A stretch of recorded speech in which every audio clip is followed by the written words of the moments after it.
안녕하세요 여러분들, JHT 부동산학교의 친절한 강사 시청입니다. 이번 시간에는 Different Types of Mortgage Clause 해서 모기지 받을 때, 융자금을 받을 때 렌더 측에서는 이 계약서에 어떤 조항들을 넣고 싶어 하는가. 여기 clause가 조항이라는 뜻이거든요. 그래서 계약서에 들어가는 조항이라고 이해를 하시면 되고요. 오케이, 그러면 어떤 조항이 있는지 한번 좀 살펴보겠습니다. 계약서에 들어갈 수 있는 조항 중에 acceleration clause라는 게 있어요. 저의 accelerate이 이제 한국말로는 뭐 가속화하다, 엑셀을 저희가 차 밟으면 스피드가 부웅 하고 올라가는 거잖아요. 그 acceleration이에요. 그래서 뭔가를 굉장히 다급하게 당기는 이런 의미로 여러분들이 생각을 하시면 되는데, 렌더와 바로워가 사전에 얘기했던 어떤 컨디션 혹은 어떤 이벤트가 일어나면 그 순간 모든 론을 다 상환해야 하게 하는 조항이 바로 acceleration clause인 거예요. 예를 들어서 좀 설명을 드려볼게요. 제가 돈을 30년에 걸쳐서 상환하기로 했어요. 제가 집을 막 샀고 30년 동안 갚기로 약속을 했는데, 저희가 이제 약속한 부분이 있는 거죠. 융자 기간과. 내가 만약에 매달 5일에 이 몰기지를 상환을 하는데, 이 5일이 지나고 그리고 또 한 달이 지났는데도 그때까지 돈을 내가 만약에 상환하지 않는다면 이 acceleration clause를 발동하는 것으로 하자. 그러면 그때 이제 저는 이 30년치 갚으려고 빌렸던 모든 융자 금액을 다 상환해야 되는 거예요. 즉시. 그래서 그것을 이제 얘기하는 게 acceleration clause입니다. 렌더 입장에서는 당연히 이 사람이 돈을 못 갚으면 불안하겠죠. 왜냐면 내 돈을 빌려줬고, 내 돈을 빌려줘서 이 친구가 이 집을 산 건데 지금 약간 내 돈을 못 돌려받을 상황이 생길 것 같다 라고 하는 즉시 피해를 최소화하기 위해서 이런 조항들을 이제 넣는 거죠. 자, 다음 조항 볼게요. alienation, due on sale clause인데요. 여기서 이제 alienation이 무슨 뜻이냐면 나로부터 멀어지게 하는 것이에요. 멀어지게. 그러니까 나로부터 멀어지게 한다는 뜻은 집을 내가 소유하고 있다가 누군가에게 팔거나 누군가에게 넘겨주는, 이 집의 명의가 나로부터 멀어지는 것을 뜻합니다. 자, 그럼 alienation clause는 뭘 뜻하는 거냐? 지금 바로워가 있죠. 바로워는 융자 기관으로부터 대출을 받아서 이 집을 산 거예요. 근데 이 집을 누군가에게 다시 팔거나 누군가한테 넘겨준다. 그러면 사실 바로워가 그렇게 하는 게 융자 기관 입장에서는 못마땅할 수 있죠. 야, 니 그거 내 돈으로 사놓고 너 맘대로 그렇게 내 허락도 안 받고 누군가한테 넘겨주거나 팔면은 이건 뭐 어쩌자는 거야. 그러니까 그런 것들을 이제 방지하기 위해서 렌더 측에서 alienation clause를 넣는 거죠. 너 누군가한테 집을 팔거나 transfer 하면 그 하기 전에 무조건 나한테 내가 빌려준 돈 다 상환하고 진행해야 돼. 이걸 얘기하는 게 이제 alienation clause인 거예요. prevents the property being sold or transferred without the lender's permission. 그래서 렌더 입장에서는 이제 그런 나름의 돈 빌려준 뭐 그런 게 있으니까 너 내 허락 없이는 그거 팔거나 누구한테 넘겨주지 못해. 이거를 이제 보장하는 게 alienation clause입니다. 다음은 prepayment penalty예요. charges a fee if the borrower repays the loan earlier than schedule. 이게 이 융자 기관에서는 큰 돈, 예를 들어서 1밀리언을 저한테 빌려줬어요. 그러면 1밀리언을 저한테 빌려주면 이쪽 입장에서는 사실 이 1밀리언으로 할 수 있는 게 많을 수 있죠. 뭐 주식시장에 넣는다든지 뭐 채권시장에 넣는다든지. 그러면 어쨌든 이 1밀리언으로부터 몇 퍼센트의 수익이 장담이 되는 거예요. 수익이 장담이 되는데 이 사람은 그 1밀리언을 나한테 빌려주기로 결정을 했단 말이죠. 그 말인 즉슨 저로부터, borrower로부터도 어떠한 수익성을 원한다는 거겠죠, 당연히. 그리고 그 수익성이 interest예요. interest는 이제 이자잖아요. 그러니까 제가 1밀리언을 빌리면 그냥 1밀리언만 갚는 게 아니라 이자를 다 포함해서 갚아야 되는 거잖아요. 그러면 이제 뱅크는 그런 식으로 돈을 버는 거예요. 그런데 제가 30년 동안 빚을 상환하겠다고 약속을 하고 돈을 빌렸어요. 그러면 30년에 걸쳐서 이 이자가 이제 계산이 돼야 되는데 제가 20년 만에 갚아버린 거예요. 얘네 입장에서는 이 남은 10년 동안 받아야 될 이자가 있는데 이걸 이제 못 받는 상황이 되는 거죠. 물론 이렇게 막 심플하게 계산할 수 있는 건 아닌데 그렇다고 칩시다. 저희의 이해를 위해서. 그럼 이쪽에서는 생각했던 것보다 이자가 덜 들어왔어. 그러면 은행에서는 손해잖아요. 그러니까 그런 것들을 방지하기 위해서 이제 프리페이먼트 페널티가 있는 거예요. 야, 너 30년 동안 갚기로 했는데 20년밖에 안 걸렸어? 그럼 내 쪽에서는 손해잖아. 그러면 너 그렇게 할 거면 추가로 페널티를 내. 추가로 돈을 내. 이거를 이제 은행에서 요구를 하는 거죠. 자, 요즘에는 예전에 비해서는 less frequently 사용됩니다.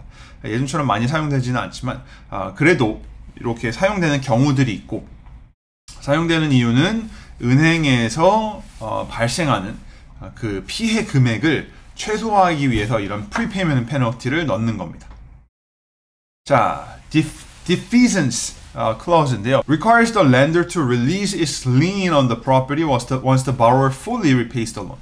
이게 자, 집이 있어요, 여러분. 렌더가 있고요. borrower이 있습니다. 이 집은요, 렌더 입장에서 담보물이에요. 왜냐면 1밀리언이라는 돈을 빌려주잖아요. 근데 만약에 borrower이 갖고 튀거나 뭐 돈을 안 갚거나 이러면 어떡해요? 그럼 이 1밀리언을 렌더는 어떻게든 다시 보상을 받아야 되잖아요. 그러니까 이 집을 담보물로 지니고 있는 거죠. 저희가 이제 배웠을 때 이 돈과 관련돼서 타인의 부동산에 특정 권리를 가지고 있는 이런 담보물처럼 이 담보물에 대한 특정 권리를 렌더가 갖고 있잖아요. 이걸 저희가 뭐라고 했습니까? 리인이라고 했습니다. 그래서 렌더는 바로워가 돈을 갚지 못하는 한, 혹은 돈을 온전히 다 상환하지 않는 한, 이 집에 대한 담보의 권리를 지니고 있어요. 이걸 이제 리인이라고 하는 거죠. 근데 바로워가 돈을 다 갚으면 어떻게 돼야 돼요? 그러면 이제 온전히 바로워의 집이잖아요.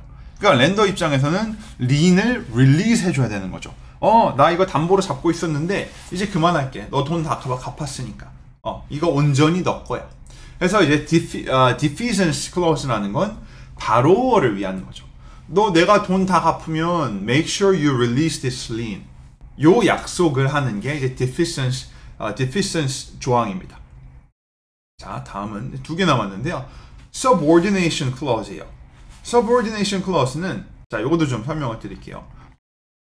부동산에 걸려 있는 빚, 그러니까 뭐 몰기지 같은 게 이제 부동산에 걸려 있는 빚이겠죠. 그게 하나만 있을 수도 있지만 여러 가지가 있을 수도 있어요. 자, 그러면 여기 이 사람이 빚을 못 갚으면 어떻게 돼요? 집을 팔아서 이 집을 foreclose 함으로써 발생하는 그 돈들로부터 여기 이 렌더들이 돈을 돌려받아야 될 거 아니에요. 그런데 이 전체 빚은 1밀리언인데 집이 80만 불에 팔렸어. 그러면 다 갚을 수가 없잖아요. 누군가는 빚을 돌려받을 수 없는 상황이 오는 거죠. 근데 이게 순서가 정해져 있습니다. 예를 들어서 government에서 이슈되는 어떤 빚이 있다면 무조건 그거부터 갚아야 되는 거예요. 자, 여기서 이제 subordination clause가 들어오는데 이건 뭐냐면 A라는 융자 기관이 있다고 합시다. A라는 융자 기관에서 야, 내가 이만큼의 이자를 받고 너한테 이 모기지를 내줄게. 근데 이제 이쪽에서 얘기하는 거예요. 야, 너 A에서 받는 이 모기지는 이 순위에서 subordinate, sub이 이제 아래라는 뜻이거든요. 좀 아래 위치해야 돼. 너 4번으로 가야 될 것 같아. 왜냐면 내가 3번에 1, 2는 이제 government 뭐가 걸려 있고 내가 3번에 지금 내가 너한테는 20만 불 받잖아. 근데 내가 3번에 누굴 넣어야 되냐면 비융자 기관을 넣어야 되는데 이 융자 기관에서는 내가 80만 불을 받아야 돼. 그러니까 내가 80만 불 못 받으면 어차피 너한테서 론을 받는 의미가 없어. 그러니까 내가 B에서 지금 이 메인 몰기지를 받아야 너한테서도 받는 게 의미가 있기 때문에 너 이 subordination clause를 넣어서 좀 아래다 넣어줘. 그래야 내가 B를 위로 올리고 B한테서 받을 수 있을 거 아니야. 뭐 이런 이유가 될 수 있겠죠. 그쵸? 그럼 A에서는 뭐 subordination 별로 좋지는 않지만 그래도 너가 어차피 B에서 이 80만 불을 못 받으면 우리 융자도 필요 없으니까 오케이 그렇게 하자. 대신 이자를 좀 더 높게 받도록 할게. 뭐 이런 식으로 A 측에서는 또 D를 치고 이렇게 진행이 되는 거예요. 그래서 subordination clause는 뭐다? Establish the priority of loans or liens if there are multiple mortgages on the same property. 여러 가지 모기지가 있으면 이제 우선순위를 정하는 건데, 이 subordination clause는 아래로 가겠다, 아래로 갈게를 약속하는 조항이라고 생각하시면 됩니다. 자, 마지막 clause인데요. maintenance clause예요. 이거는 자, 아까도 설명을 드렸지만 집이 뭐라고요? 집이 담보물입니다. 누구의 담보물이에요? 렌더의 담보물이죠. 그러니까 렌더 입장에서는 여기서 이 집주인이 살면서 너무 개판으로 쓰는 거예요, 집을. 너무 개판으로 관리도 안 하고 더럽고 막 곰팡이 피고 이래서 집값이 쭉쭉 떨어집니다. 집값이 쭉쭉 떨어지면 단순 이 집주인만의 문제가 아니에요. 왜냐면 이 렌더 측에서는 이 집을 담보물로 잡고 있는 거고, 이걸 토대로 돈을 빌려줬는데 담보물의 가격이 막 내려간다? 그래서 담보물의 가격이 본인이 빌려준 돈보다 훨씬 더 하락한다? 이러면 이제 문제가 되는 거죠. 그러니까 렌더 측에서는 내 담보물 관리 잘해, 이거 메인테넌스 잘하고 컨디션 관리 잘해줘, 이거를 이제 약속받는 게 바로 메인테넌스 클로즈예요. 이렇게 해서 여러분 저희 이 모기지 클로즈, 융자를 받을 때 이 계약서에 들어갈 수 있는 각종 조항들에 대해서 좀 살펴봤고요. 이런 조항들이 이제 시험 문제에 당연히 나올 수 있기 때문에 잘 이해하시고 외우셨으면 좋겠습니다. 저는 또 다음 영상에서 찾아뵙도록 할게요. 수고 많으셨습니다.